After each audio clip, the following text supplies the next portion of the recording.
Hari berturut-turut ya ditutup di zona hijau, walaupun memang sentimen secara global, domestik masih nunggu BI besok ya. Dan Iya. kalau global masih sama, tetapi apa yang bisa kita update nih saat ini, Safira? Ya Maria, kalau misalnya kita lihat begitu ya, ISG ditutup di zona hijau, ini menyusul adanya beberapa sentimen positif dari naiknya harga komoditas dan saham sektor perbankan di Wall Street, ya kan? Kalau misalkan kita lihat naiknya harga komoditas seperti minyak dan emas, ini masing-masing naik 0,14% dan 0,32% ini menjadi amunisi bagi penguatan ISG hari ini.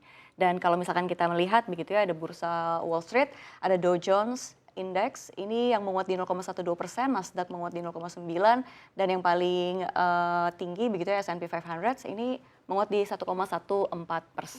Dan Maria kalau misalnya kita lihat begitu ya, meskipun terlihat optimis, tetapi pergerakan Wall Street cenderung berfluktuasi, di mana pada awal perdagangan kemarin sempat melesat lebih dari 2%, dan pada perdagangan di akhir begitu ya hanya melesat di sekitar 1%. Dan fluktuasi Wall Street terjadi karena beberapa pelaku pasar ini ada yang kurang percaya diri nih dari pergerakan yield treasury yang masih berada di kisaran 4%.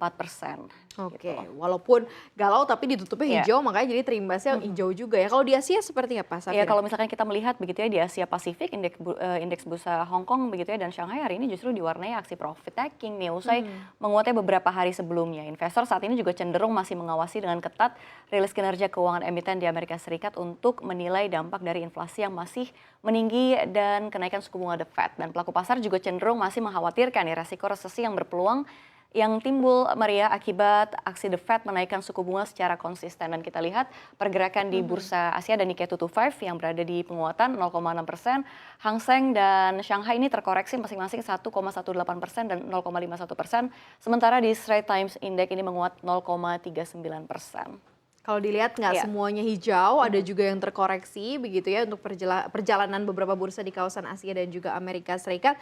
Tapi kalau kita balik ke dalam negeri kan sentimennya sebenarnya masih cukup sama ya. Tadi juga sempat di-mention bahwa kita masih nunggu keputusan BI besok. Nah ini akan seperti apa nih, Safira? Iya betul sekali, tadi seperti yang sudah dibacakan begitu ya, sentimen kedua ini berasal dari Bank Indonesia yang dijadwalkan memang akan mengumumkan keputusan suku bunga acuannya ini pada Kamis besok. Dan konsensus analis ini juga memproyeksikan BI akan menaikkan suku bunga acuan 50 basis point dan menempatkan suku bunga acuan BI berada di level 4,75%, Maria.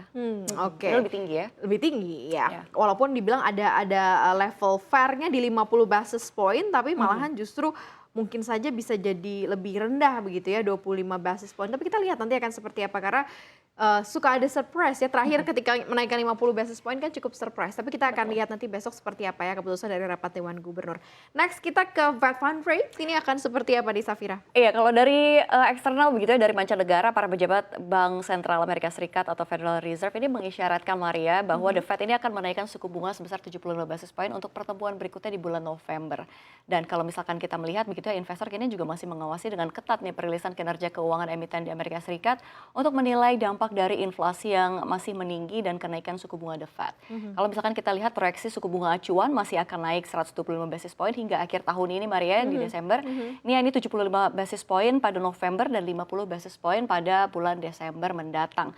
Dan kalau misalkan kita lihat keagresifan The Fed ini diprediksi akan membawa keekonomian negara adidaya termasuk akan masuk ya, negara Amerika Serikat akan masuk ke zona resesi dan tentunya akan berdampak pada negara-negara di dunia. Oleh karena itu, begitu ya, pelemahan rupiah yang tadi udah nunggu-nunggu di 15.500 ini juga akan berlanjut begitu ya, tertekan terhadap greenback. Dan kemarin juga banyak sekali dugaan-dugaan Iya. akan melaju ke 16.000 ya. Tapi kita tidak mau membahas ke situ, kayaknya terlalu berbahaya, terlalu beresiko dan tidak mau juga sih sebenarnya rupiah kita nilai tukarnya sampai ke 16.000. Mudah-mudahan berbagai intervensi yang dilakukan cukup Iya. untuk menjaga nilai tukar kita. Sekarang kita geser ke data-data. Nih data-data perekonomian, inflasi ya di Inggris kayak juga cukup mengkhawatirkan ya dari tren yang terbentuk. Betul sekali, inflasi Inggris yang baru dirilis hari ini begitu ya pada September 2022 tercatat sebesar 10,1% secara tahunan. Ini Ini naik kayak dari balik bulan lagi ke bulan, sebelumnya. ya kayak bulan Betul Juli ya sekali. balik ya. Benar, dan ini menyamai catatan tertinggi dalam 40 tahun pada bulan Juli lalu, Maria. Dan angka inflasi pada September juga melampaui ekspektasi para ekonom yang meramalkan angkanya 10% secara tahunan. Tapi ada pun inflasi inti tahunan yang tidak termasuk harga bergejolak begitu ya, tercatat sebesar 6,3%, naik dari bulan sebelumnya sebesar 6,3 secara year on year. Ini sama seperti inflasi keseluruhan, inflasi inti juga di atas proyeksi sebesar 6,4% year on year. Dan Maria, tingginya inflasi Inggris seiring dengan melonjaknya gaya hidup di negara tersebut yang turut dipicu oleh melambungnya harga energi sebagai imbas dari perang Rusia di Ukraina.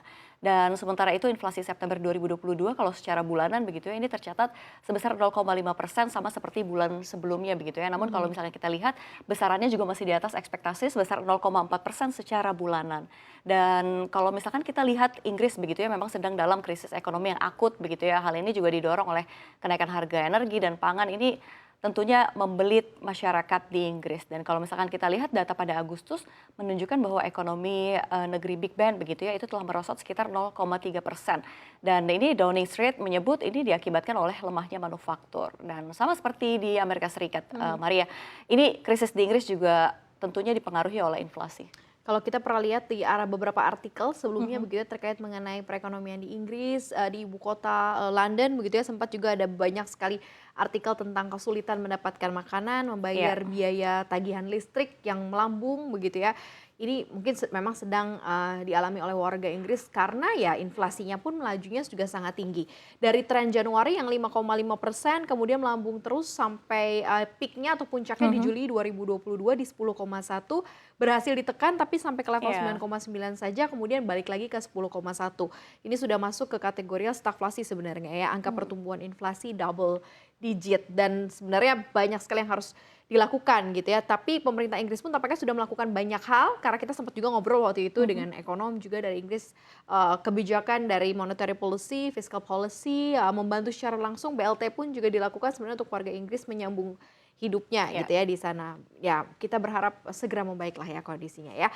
Kita next nih, dari kondisi inflasi Inggris kita ke rupiah, dolar. Nih seperti apa nih Safira? Ya, ini masih berhubungan ya sama keputusan BI besok. Kalau misalnya kita berbicara soal rupiah begitu ya, hari ini pergerakan rupiah juga berpotensi masih terus melemah. Tadi sudah 15.495. Ini tinggal menunggu waktu saja rupiah akan berada di level 16.000. Tapi kalau kondisi ini juga diperkirakan masih akan membawa rupiah begitu ya di 16.000. Kita tinggal tunggu waktu saja. Dan lagi-lagi nih, Bank Indonesia juga kita menunggu tindakan Bank Indonesia ya untuk menstabilkan rupiah saat ini, Maria.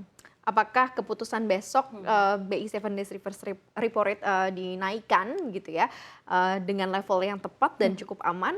Apakah bisa juga kembali menstabilkan nilai tukar rupiah kita ya, jangan sampai nembus ke 15.500, walaupun secara daily trade-nya sudah sampai sih sebenarnya 15.501 ya sudah sebenarnya menyentuh udah ke sana. ya.